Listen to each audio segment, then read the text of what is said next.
Writing the IELTS is a big deal, so don't let anyone convince you that it's not. It usually means that you're taking a step to change your life in a really big way, which is really cool. However, the IELTS can be complicated. Some people write it once, twice, 3 times, maybe even 4 times. No! God, please, no! Relax, that's not you. And even if it is, that's okay, because this is the last time you're going to write the IELTS because you finally come to the right place.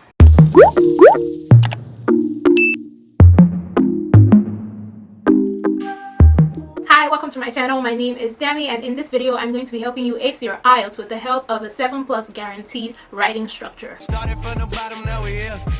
Started from the bottom. When you take the IELTS, the goal is to get at least a 7 in the writing portion of the IELTS. As simple as this may sound, a lot of people find themselves getting 6.5 in the writing portion. I wasted everyone's money, I wasted everyone's everything, and I feel bad. And it's not because they don't understand English or they don't know how to speak English. It's usually because they could have prepared better for the writing portion of the IELTS.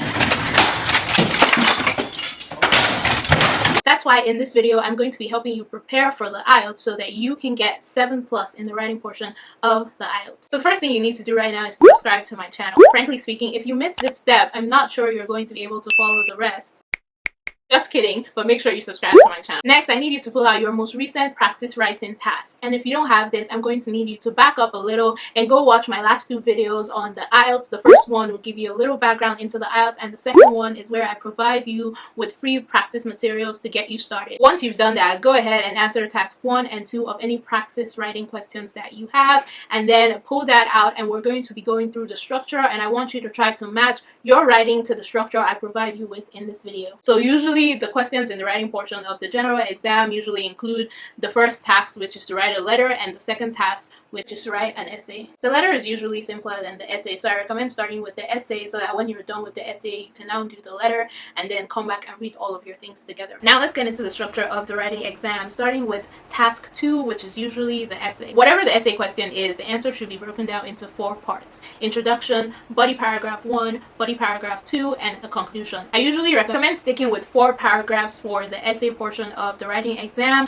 1 for each part of the essay as I listed before: the introduction, body paragraph 1, body paragraph 2, and the conclusion. So let's talk about the introduction paragraph. The introduction paragraph should begin with a general statement of the topic of the question. So whatever the question is, you want to start the introduction paragraph with a general statement, which is usually a saying or some sort associated with the question. You want to start your essay with a sentence that doesn't necessarily answer the question given, but still introduces the reader to the answer that you're about to provide in the essay. Next, you need to paraphrase the question given to introduce the reader to the essay. The final part of the introduction paragraph is an intro to the answers that you are about to give in this essay. So it can be 2 topics if you are asked to discuss 2 topics, or it could be the advantages and disadvantages if that's what the question called for, or your opinion if that is what the question called for. So the final sentence in the introduction paragraph should introduce your answer. So give a little intro into what your answer would be and just summarize that into one big sentence that will be the last sentence in the introduction paragraph of the essay. The next part of the essay is the body paragraph. So we have body paragraphs 1 and body paragraphs 2, which are identical in structure. So whatever structure I give you for this body paragraph is the same that you'll be using for the next body paragraph. So each body paragraph should start with a topic sentence that introduces your points in the essay. So if the question that was given was one that required you to give advantages and disadvantages, then topic sentence should clearly state the answers that you have chosen for the essay. The next part of the body paragraph should discuss the answers that you have already stated in the topic sentence. So they should go in depth into your explanations behind the answers that you've given. So this can go for 1 to 2 sentences, but I don't recommend going beyond 2 sentences just so your essay isn't unnecessarily long and waste your time. After stating the details of your answers very clearly, the next thing you want to do is give an example. So you want to make sure that you are giving at least 1 example for each body paragraph. Make sure you're using real life examples and not starting the example sentence with "for example." So if the question asks you to discuss the advantages and disadvantages of a certain topic, then you want to make sure that you're giving an example that relates to you personally. So instead of saying, "For example, if you read books, you get smarter," it makes more sense for you to say, "I know a girl from my primary school who through reading got smarter." Something like that. So just make sure that you're not using "for example" to start your examples in the essay. Just start your example sentence organically so it flows very well with the body paragraph. The final thing in the body paragraph is the tie-up. So you want to make sure that at the end of each body paragraph, you're tying all your points together in one concluding sentence. So all the points that you listed in the essay, you should be able to tie that up into the concluding sentence, and that's how you end the body paragraph. The fourth and final part of your essay is the conclusion paragraph, which I usually recommend starting with in conclusion. You can start the concluding paragraph in many different ways, but I recommend starting with in conclusion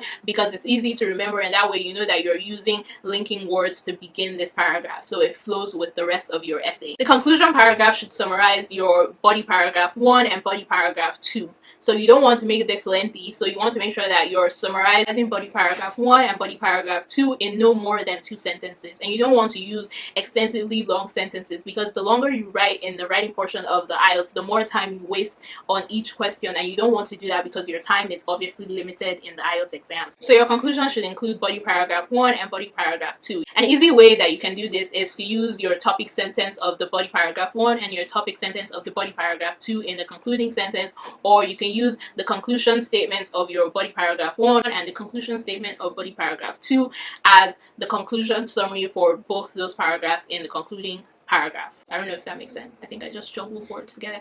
But ultimately, you want to start your concluding paragraph with in conclusion, then you want to summarize body paragraph 1 and body paragraph 2 in the conclusion paragraph. One big thing to note for the conclusion paragraph is that you don't want to include any new information in this part of your essay. Once we're in the concluding paragraph of the essay, you should only be restating information that you've already mentioned in the top, because if you start introducing new information in your concluding paragraph, then that confuses the reader and it throws your essay completely off balance.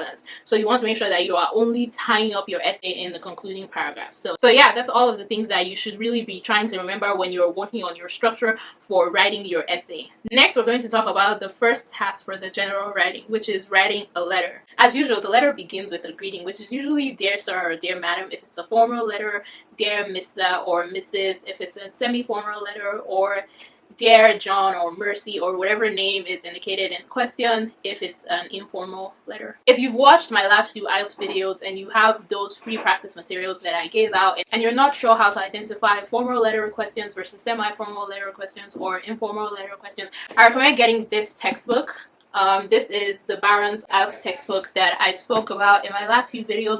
This textbook gives you a really good background into the IELTS questions and how to identify what kind of questions you're given. It also breaks down the structure that I'm talking about in this video even more, and it gives you examples, and everything you really need is in this textbook to prepare for the IELTS. Yeah, so if you need some more help on the IELTS, make sure you check out this textbook. It's available on Amazon and Jumia. It's really good.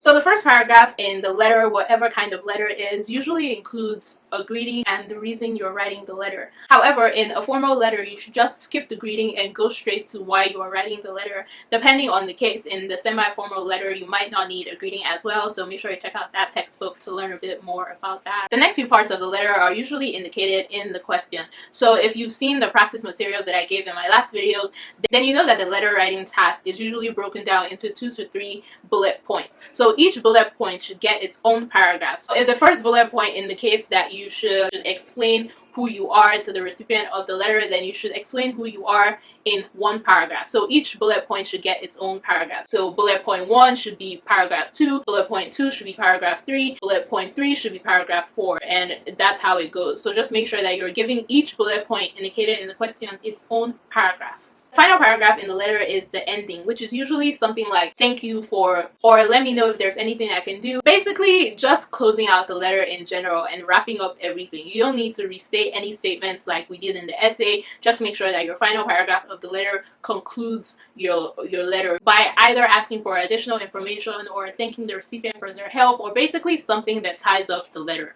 And then the next thing is to close out the letter. So altogether, you should have about 5 to 4 paragraphs in your letter, depending on the question. Starting with your introduction paragraph and ending with your concluding paragraph. And then you need to close out the letter by signing out. So I recommend using yours faithfully if it is a formal letter, using yours sincerely if it is a semi-formal letter, and using with love if it is an informal letter. And then you close out with your name. So I don't recommend using your full name unless it is a formal letter, or if it is a semi-formal letter where the person doesn't know who you are. So yeah, usually if it's an informal letter, you just sign out with your first name, name or your preferred name, but you'll need to write your full name unless it is a formal letter. And that's it. I've linked a typed out version of this structure in the description box where you can download it from my Google Drive, so make sure you download that and use it to write your letter and your essay for the practice questions that I've already provided in my last IELTS video. That's all I have for this video. If it was helpful, don't forget to give it a thumbs up. That helps me out. If you aren't already subscribed to my channel, make sure you hit that subscribe button because my next video is going to include high score tips for the IELTS writing portion. So make sure you subscribe to my channel so you don't miss that. I'm so glad you decided to watch my video. Some of you may already know there are a lot of moving parts in my videos and I'm working on improving all of that, so it only gets